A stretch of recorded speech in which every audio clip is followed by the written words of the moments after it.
CSCB എക്സാമിൽ ഇതുവരെ ചോദിച്ചിട്ടുള്ള മെയിൻ ടോപ്പിക്കുകളാണ് നമ്മൾ ഡിസ്കസ് ചെയ്യാൻ പോകുന്നത്.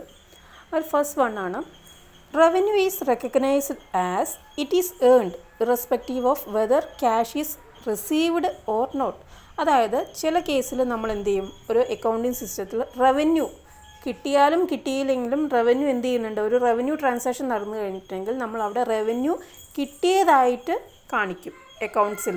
അത് കിട്ടിയോ ഇല്ലയോ എന്നല്ല, അതായത് ബിസിനസ്സിലേക്ക് ആ എമൗണ്ട് 100 രൂപയാണെങ്കിൽ ആ ഒരു എമൗണ്ട് വന്നോ ഇല്ലയോ എന്നല്ല, പക്ഷെ നമ്മൾ എന്തായിരിക്കും അതിന് റവന്യൂ കിട്ടിയതായിട്ട് കാണിക്കും. അപ്പോൾ നമ്മൾ ക്രെഡിറ്റ് സെയിൽസ് ഒക്കെ നടത്താറുണ്ട്. ക്രെഡിറ്റ് സെയിൽസ് ഒക്കെ നടത്തുന്ന സമയത്ത് നമ്മൾ എന്ത് ചെയ്യാറുണ്ട്, അത് ഭാവിയിൽ നമുക്ക് കിട്ടാനുള്ള എമൗണ്ടാണ് അല്ലേ, ആ എമൗണ്ട് നമുക്ക് കിട്ടും. അപ്പോൾ ക്രെഡിറ്റ് സെയിൽസ് ആണെങ്കിലും ക്യാഷ് സെയിൽസ് ആണെങ്കിലും അവിടെ സെയിൽ നടന്നതായിട്ടാണ് നമ്മൾ അവിടെ എന്ത് ചെയ്യുന്നത്, ട്രീറ്റ് ചെയ്യുന്നത്. അപ്പോൾ ഒരു 100 രൂപയുടെ സെയിൽസ് നടന്നിട്ടുണ്ടാവാം, ചിലപ്പോൾ അത് ക്രെഡിറ്റ് സെയിൽസ് ആവും, പക്ഷേ ആ 100 രൂപ നമ്മൾ ഏൺ ചെയ്തതായിട്ടാണ് ബിസിനസ് എന്ത് ചെയ്യുന്നത്, കാണിക്കുന്നത്. അത് ഏതിൻ്റെ രൂപത്തിലായിരിക്കും, ഡെപ്റ്റേഴ്സിൻ്റെ രൂപത്തിലാണ് ബിസിനസ്സിൽ അത് കാണിക്കുന്നത്. ഈ സിസ്റ്റത്തിനെ നമ്മൾ പറയുന്നത് എന്താണ്, അക്രൂവൽ സിസ്റ്റം ഓഫ് അക്കൗണ്ടിങ് എന്നാണ് പറയാറുള്ളത്.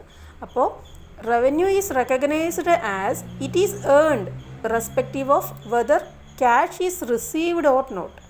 This is related to dash system of accounting എന്ന് വെച്ചാൽ നമുക്ക് എന്ത് പറയാം, അക്രൂവൽ സിസ്റ്റം ഓഫ് അക്കൗണ്ടിങ് എന്ന് നമുക്ക് പറയാം. Okay, revenue is recognised as it is earned irrespective of whether cash is received or not. This is related to accrual system of accounting. Next, petty cash ബുക്കിനെ നമ്മൾ എന്തായിട്ടാണ് treat ചെയ്യുക? Petty cash book എന്ന് പറയുന്നത് എന്താണ്, ഒരു ജേണലാണ്. It's a type of ജേണലാണ്. അപ്പോൾ petty cash book is a journal, ഓർത്ത് വെക്കേണ്ടതാണ്. നെക്സ്റ്റ് ഓർത്ത് വെക്കേണ്ട പോയിൻ്റാണ് interest on capital is recorded in the. എവിടെയാണ് ഇൻട്രസ്റ്റ് ഓൺ ക്യാപിറ്റൽ റെക്കോർഡ് ചെയ്യുക? ജേണൽ പ്രോപ്പറിലാണ് ഇൻട്രസ്റ്റ് ഓൺ ക്യാപിറ്റൽ എന്ത് ചെയ്യുന്നത്, നമ്മൾ റെക്കോർഡ് ചെയ്യുന്നത്. ഇൻട്രസ്റ്റ് ഓൺ ക്യാപിറ്റൽ എവിടെയാണ് റെക്കോർഡ് ചെയ്യുക? ജേണൽ പ്രോപ്പറിലാണ്. Capital expenditure increased in the. Capital expenditure കൂടുമ്പോൾ അത് നമ്മൾ ബാലൻസ് ഷീറ്റിൽ എന്തിനെയാണ് കൂട്ടുക? ക്യാപിറ്റൽ എക്സ്പെൻഡിച്ചർ കൂടുക എന്ന് പറയുമ്പോൾ അതിനർത്ഥം വാല്യൂ ഓഫ് അസറ്റ് എന്ത് ചെയ്യുന്നു, ഇൻക്രീസ് ചെയ്യുക എന്നാണ് അർത്ഥം. ഓക്കെ, അപ്പോൾ ക്യാപിറ്റൽ എക്സ്പെൻഡിച്ചർ എന്ന് പറഞ്ഞാൽ എന്താണ്? Capital expenditure is an expenditure incurred for acquiring fixed asset. ഒരു ഫിക്സഡ് അസറ്റ് പറയുമ്പോൾ അറിയാലോ, ലോങ് ടേം യൂസബിൾ ആയുള്ള അസറ്റുകളാണ് എന്ത് ചെയ്യുന്നത്, ഫിക്സഡ് അസറ്റ് എന്ന് പറയുന്നത്. ഇപ്പോൾ ഒരു ബിൽഡിംഗ് എന്ന് പറയുന്നത് എന്താണ്, ഫിക്സഡ് അസറ്റാണ്. ലാൻഡ് എന്ന് പറയുന്നത് എന്താണ്, ഫിക്സഡ് അസറ്റാണ്. അപ്പോൾ ഇങ്ങനെയുള്ള ഫിക്സഡ് അസറ്റുകൾ വാങ്ങാൻ വരുന്ന എക്സ്പെൻസിനെയാണ് നമ്മൾ എന്ത് പറയുന്നത്, ക്യാപിറ്റൽ എക്സ്പെൻഡിച്ചർ എന്ന് പറയുന്നത്. അപ്പോൾ ക്യാപിറ്റൽ എക്സ്പെൻഡിച്ചർ കൂടുക എന്നത് കൊണ്ട് എന്താണ് ഉദ്ദേശിക്കുന്നത്, വാല്യൂ ഓഫ് അസറ്റ് കൂടുക എന്നാണ് നമ്മൾ പറയുന്നത്. Capital expenditure is shown in the asset side of balance sheet. എവിടെയാണ് കാണിക്കുക ക്യാപിറ്റൽ എക്സ്പെൻഡിച്ചർ? ബാലൻസ് ഷീറ്റിലെ അസറ്റ് സൈഡാണ് ക്യാപിറ്റൽ എക്സ്പെൻഡിച്ചർ കാണിക്കാറുള്ളത്. Capital expenditure will never be a loss to the business. ബിസിനസ്സിനെ സംബന്ധിച്ച് ഒരിക്കലും എന്താണ്, ക്യാപിറ്റൽ എക്സ്പെൻഡിച്ചർ ഒരു ലോസ് അല്ല. ഓക്കെ, നെക്സ്റ്റ് ക്വസ്റ്റ്യൻ ആണ് dash is debited when goods are distributed as free samples. സാധനങ്ങൾ ഫ്രീ സാമ്പിൾസ് ആയിട്ട് ഡിസ്ട്രിബ്യൂട്ട് ചെയ്യുന്ന സമയത്ത് അല്ലെങ്കിൽ ഫ്രീ സാമ്പിൾസ് ആയിട്ട് കൊടുക്കുന്ന സമയത്ത് ഏത് അക്കൗണ്ടാണ് സാധാരണ ഡെബിറ്റ് ചെയ്യാറുള്ളത്? അഡ്വർടൈസ്മെൻറ്റ് അക്കൗണ്ടാണ് ഡെബിറ്റ് ചെയ്യുക. പർച്ചേസ് അക്കൗണ്ട് എന്ത് ചെയ്യും, ക്രെഡിറ്റ് ചെയ്യും. അപ്പോൾ ഫ്രീ സാമ്പിളായി കൊടുക്കുക എന്ന് പറയുമ്പോൾ നമ്മൾ എന്തെങ്കിലും ഒരു സാധനം വാങ്ങുമ്പോൾ ചിലപ്പോൾ നമുക്ക് ഫ്രീ ആയിട്ട് കിട്ടാറുണ്ട്. അപ്പോൾ മാരിഗോൾഡിൻ്റെ ബിസ്ക്കറ്റ് വാങ്ങുമ്പോൾ നമുക്കിപ്പോൾ ചെറിയൊരു അവരുടെ തന്നെ ഒരു കോഫി പൗഡർ ഫ്രീ സാമ്പിളായിട്ട് നമുക്ക് കിട്ടാറുണ്ട്. അപ്പോൾ ഇങ്ങനെ കൊടുക്കുന്ന ഫ്രീ സാമ്പിൾസിനെ നമ്മൾ അക്കൗണ്ട്സിൽ എങ്ങനെയാണ് ഡെബിറ്റ് ചെയ്യുക? അഡ്വർടൈസ്മെൻറ്റ് അക്കൗണ്ടിലേക്കാണ് ഡെബിറ്റ് ചെയ്യുക. ക്രെഡിറ്റ് ചെയ്യുന്നത് പർച്ചേസ് അക്കൗണ്ട് ആയിരിക്കും. ഇനി ഒരു ഓണർ സ്വന്തം പേഴ്സണൽ ആവശ്യത്തിനായിട്ടാണ് ബിസിനസ്സിൽ നിന്നും സാധനങ്ങൾ എടുക്കുന്നതെങ്കിൽ ഏത് അക്കൗണ്ട് ആയിരിക്കും ഡെബിറ്റ് ചെയ്യുക? ഡ്രോയിങ്സ് അക്കൗണ്ട് ഡെബിറ്റ് ചെയ്യും, പർച്ചേസ് അക്കൗണ്ട് എന്ത് ചെയ്യും, ക്രെഡിറ്റ് ചെയ്യും. ഇനി സാധനങ്ങൾ ചാരിറ്റി പർപ്പസിന് വേണ്ടിയിട്ടാണ് കൊടുക്കുന്നതെങ്കിൽ ഏത് അക്കൗണ്ട് ഡെബിറ്റ് ചെയ്യും? ചാരിറ്റി അക്കൗണ്ട് ഡെബിറ്റ് ചെയ്യും, പർച്ചേസ് അക്കൗണ്ട് ക്രെഡിറ്റ് ചെയ്യും. അപ്പോൾ ഫ്രീ സാമ്പിൾസ് ആയിട്ടാണ് ഗുഡ്സ് കൊടുക്കുന്നതെങ്കിൽ എന്താണ് എൻട്രി വരിക? Advertisement account attach to purchase. Personal ആവശ്യത്തിന് ഓണർ സാധനങ്ങൾ എടുക്കുന്നതെങ്കിൽ ബിസിനസ്സിൽ നിന്ന് സാധനങ്ങൾ എടുക്കുന്നതെങ്കിൽ എങ്ങനെയാണ് എൻട്രി വരിക? Drawings account attach to purchase account.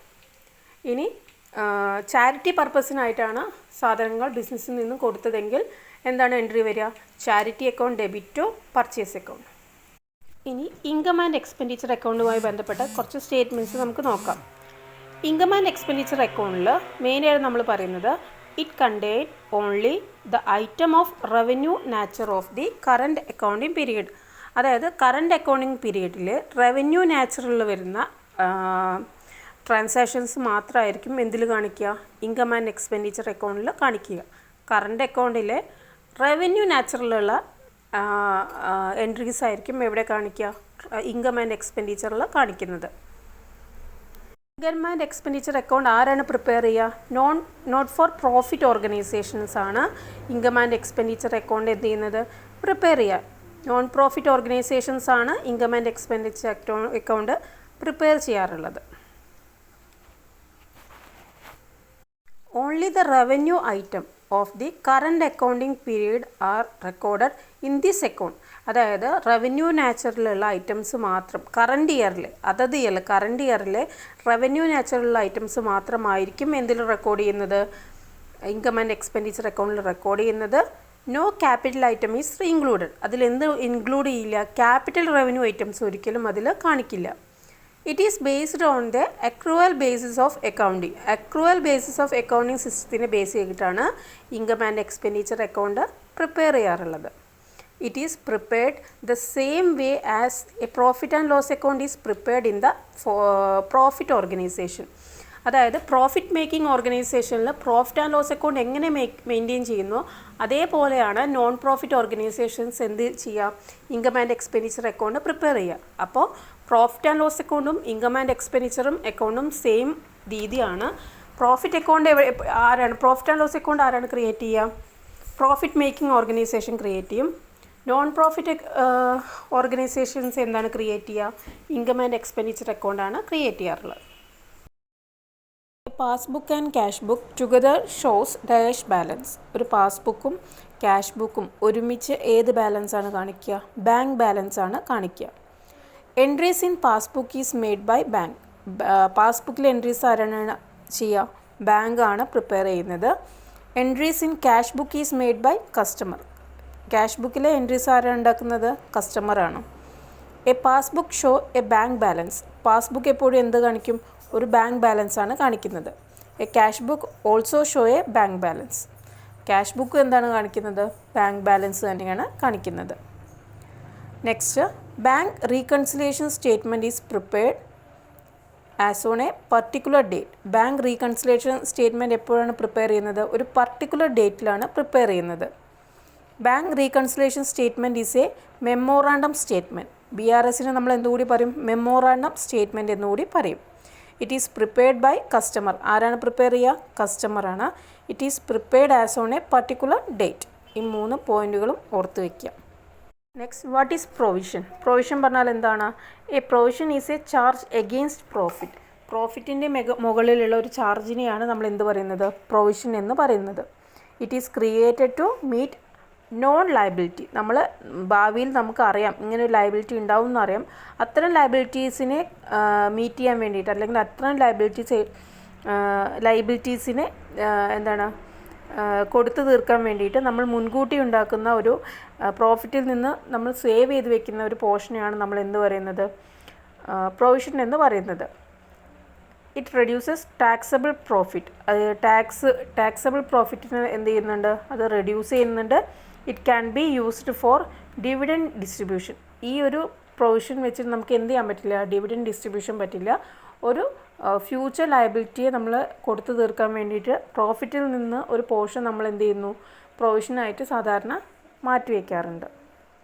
അപ്പോൾ എന്താണ് provision? Provision is a charge against profit. Full form of GDR. എന്താണ് GDRൻ്റെ full form? Global depository receipt.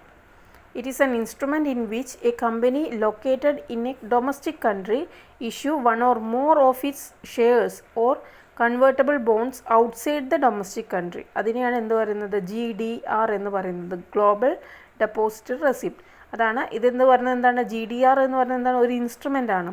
എന്തിനു വേണ്ടിയാണ്? In which a company located in a domestic country. Company എവിടെയായിരിക്കും സ്ഥിതി ചെയ്യുന്നത്, അവരുടെ ഡൊമസ്റ്റിക് കൺട്രിയിലായിരിക്കും സ്ഥിതി ചെയ്യുന്നത്. Issue one or more of its shares or convertible bonds outside the domestic country. പക്ഷേ അവരുടെ ഷെയർസിലൊരു പോർഷൻ അവരെന്ത് ചെയ്യുന്നുണ്ട്, അല്ലെങ്കിൽ കൺവേർട്ടബിൾ ബോണ്ട്സ്, ബോണ്ടിൽ കൺവേർട്ട് ചെയ്യാൻ പറ്റുന്ന, ബോണ്ടായിട്ട് കൺവേർട്ട് ചെയ്യാൻ പറ്റുന്ന ഷെയർസിന് അവരെവിടെ കൊടുക്കുന്നുണ്ട്, പുറം രാജ്യങ്ങളിലേക്ക് കൊടുക്കുന്നുണ്ട്. അത്രയും ഇൻസ്ട്രുമെൻറ്റിനെയാണ് നമ്മൾ എന്ത് പറയുക, ഗ്ലോബൽ ഡെപ്പോസിറ്ററി റെസിപ്റ്റ് എന്ന് പറയുന്നത്. നെക്സ്റ്റ് ക്യാംകോ ഈസ് ഫിനാൻസ്ഡ് ബൈ. ആരാണ് ക്യാംകോയ്ക്ക് വേണ്ട ഫിനാൻഷ്യൽ അസിസ്റ്റൻസ് പ്രൊവൈഡ് ചെയ്യുന്നത്? കേരള സ്റ്റേറ്റ് കോഓപ്പറേറ്റീവ് ബാങ്കാണ് ക്യാംകോയ്ക്ക് വേണ്ട CAMPCO ക്യാംകോയ്ക്ക് വേണ്ട ഫിനാൻഷ്യൽ അസിസ്റ്റൻറ്റ് പ്രൊവൈഡ് ചെയ്യുന്നത് കേരള സ്റ്റേറ്റ് കോഓപ്പറേറ്റീവ് ബാങ്കാണ്. Next, Kerala state cooperative agriculture and rural development bank എന്ത് ചെയ്യാറുണ്ട്? ഡിബഞ്ചേഴ്സ് ഇഷ്യൂ ചെയ്യാറുണ്ട്. ഈ ഡിബഞ്ചേഴ്സിൻ്റെ ഇൻട്രസ്റ്റ് റേറ്റ് ആരാണ് ഫിക്സ് ചെയ്യുന്നത്? ആരായിരിക്കും? റിസർവ് ബാങ്ക് ഓഫ് ഇന്ത്യ ആണത് ഫിക്സ് ചെയ്യുന്നത്. അതുപോലെ ഈ Kerala state cooperative agriculture and rural development bank issue ചെയ്യുന്ന ഡിബഞ്ചേഴ്സിന് ഗ്യാരണ്ടി ആയിട്ട് നിൽക്കുന്നത് ആരായിരിക്കും? സ്റ്റേറ്റ് ഗവൺമെൻറ്റാണ് ഗ്യാരണ്ടി ആയിട്ട് നിൽക്കുന്നത്. അതുപോലെ ഈ ഡിബഞ്ചേഴ്സിന് ആരാണ് ട്രസ്റ്റി എന്ന് പറയുന്നത് രജിസ്ട്രാറും ആയിരിക്കും. നെക്സ്റ്റ്, ചോക്കോബൈറ്റ് എന്ന് പറയുന്നത് ആരുടെ പ്രൊഡക്റ്റാണ്? മിൽമയുടെ പ്രൊഡക്റ്റാണ് ചോക്കോബൈറ്റ് എന്ന് പറയുന്നത്. അതുപോലെ മിൽമ പുറത്തിറക്കിയ ഫ്രൂട്ട് ജ്യൂസിൻ്റെ പേരാണ് റിഫ്രഷ്. അപ്പോൾ റിഫ്രഷ് എന്ന് പറയുന്നത് എന്താണ്? മിൽമ പുറത്തിറക്കിയിട്ടുള്ള ഫ്രൂട്ട് ജ്യൂസിൻ്റെ ബ്രാൻഡ് നെയിമാണ് റിഫ്രഷ് എന്ന് പറയുന്നത്. അതുപോലെ ചോക്കോബൈറ്റ് എന്ന പ്രൊഡക്റ്റും ആരുടെയാണ്? മിൽമയുടെ തന്നെ ആണ്. നെക്സ്റ്റ്, രജിസ്ട്രാറുടെ ഓഫീസ് എവിടെയാണ്? തിരുവനന്തപുരത്താണെന്ന് നമുക്കറിയാം. ഈ രജിസ്ട്രാറുടെ ഓഫീസ് തിരുവനന്തപുരത്ത് കൺസ്ട്രക്ട് ചെയ്തത് ആരാണ്? ULCCS അഥവാ ഊരാലുങ്കൽ ലേബർ കോൺട്രാക്ട് കോഓപ്പറേറ്റീവ് സൊസൈറ്റിയാണ്. ഇത് എസ്റ്റാബ്ലിഷ് ചെയ്തത് എന്നാണ്? 1925 Uralungal labour contract cooperative society establish ചെയ്തത്. അപ്പോൾ ULCCSൻ്റെ ഹെഡ് ക്വാർട്ടേഴ്സ് എവിടെയാണ്? വടക്കന്തറ, കോഴിക്കോട് വടക്കന്തറയിലാണ് അവരുടെ ഹെഡ് ക്വാർട്ടേഴ്സ്. ഈ Uralungal labour contract cooperative society എന്ന് പറയുന്നത് എന്താണ്? First primary society in India which got permanent membership in ICAയിൽ പെർമനൻറ്റ് മെമ്പർഷിപ്പ് കിട്ടിയിട്ടുള്ള ഇന്ത്യയിലെ ആദ്യത്തെ പ്രൈമറി സൊസൈറ്റി കൂടിയാണ് എന്ത്? Uralungal labour contract cooperative society. പിന്നെ ഇവർ തന്നെയാണ് തിരുവനന്തപുരത്തെ രജിസ്ട്രാറുടെ ഓഫീസും കൺസ്ട്രക്ട് ചെയ്തിട്ടുള്ളത്. നിലവിൽ വന്ന വർഷം 1925. നെക്സ്റ്റ്, CARE കെയറിൻ്റെ ഫുൾ ഫോം എന്താണ്? Cooperative alliance to rebuild Kerala എന്നാണ് നിലവിൽ വന്നത്? 1 സെപ്റ്റംബർ 2018 സെപ്റ്റംബർ 1 കെയർ നിലവിൽ വന്നിട്ടുള്ളത്. നെക്സ്റ്റ്, കൃതി ഫെസ്റ്റിനെ കുറിച്ച് കേട്ടിട്ടുണ്ടോ? കൃതി ഫെസ്റ്റും കോർപ്പറേഷനും തമ്മിലുള്ള ബന്ധം എന്താണ്?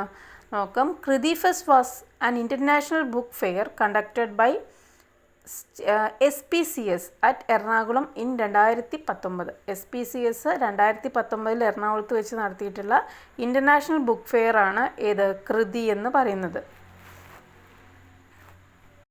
നെക്സ്റ്റ്, വൺ ഡേ വണ്ടർ എന്ന് പ്രത്യേകത എന്താ? One day wonder is a programme constructed by. ആരാണ് കൺസ്ട്രക്ട് ചെയ്തത് അല്ലെങ്കിൽ constituted by? One day wonder എന്ന പ്രോഗ്രാം കോൺസ്റ്റിറ്റ്യൂട്ട് ചെയ്തത് ടൂർഫെഡ് ആണ്. ഓക്കെ, ഈ ടൂർഫെഡ് എന്ന നിലവിൽ വന്നത് 2011 ടൂർഫെഡ് നിലവിൽ വന്നത്. ഹെഡ് ക്വാർട്ടേഴ്സ് എവിടെയാണ്? തിരുവനന്തപുരത്താണ്. ഇനി ഒരു ഇമ്പോർട്ടൻറ്റ് കമ്മിറ്റിയാണ് കപൂർ കമ്മിറ്റി. കേട്ടിട്ടുണ്ടല്ലോ. കപൂർ കമ്മിറ്റിയുടെ ചെയർമാൻ ആരായിരുന്നു? ജഗദീഷ് കപൂറാണ് കപൂർ കമ്മിറ്റിയുടെ ചെയർമാൻ. അപ്പോയിൻറ്റ് ചെയ്തിട്ടുള്ളത് 1994 അവരുടെ റിപ്പോർട്ട് സബ്മിറ്റ് ചെയ്തത് 2000 ജൂലൈയിലായിരുന്നു. കപൂർ കമ്മിറ്റിയെ അപ്പോയിൻറ്റ് ചെയ്തത് ആരാണ്? നബാർഡാണ് അപ്പോയിൻറ്റ് ചെയ്തിട്ടുള്ളത്. Next, SAOS is an agricultural organisation in dash. എവിടെയുള്ള അഗ്രികൾച്ചറൽ ഓർഗനൈസേഷനാണ് SAOS? എവിടെയാണ്?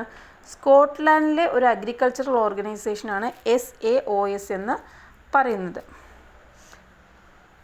Next, first export society in Denmark established in. ഡെൻമാർക്കിലെ first egg export society establish ചെയ്തത് 1895. ഡെൻമാർക്കിൽ ഫസ്റ്റ് ഡയറി സൊസൈറ്റി സ്റ്റാർട്ട് ചെയ്തത് എന്നാണ്? 1882. അപ്പോൾ first egg export society Denmark നിലവിൽ വന്നത് 1895. ഫസ്റ്റ് ഡയറി സൊസൈറ്റി നിലവിൽ വന്നത് 1882. Next, audit fee of A primary consumer cooperative society is calculated on the basis of.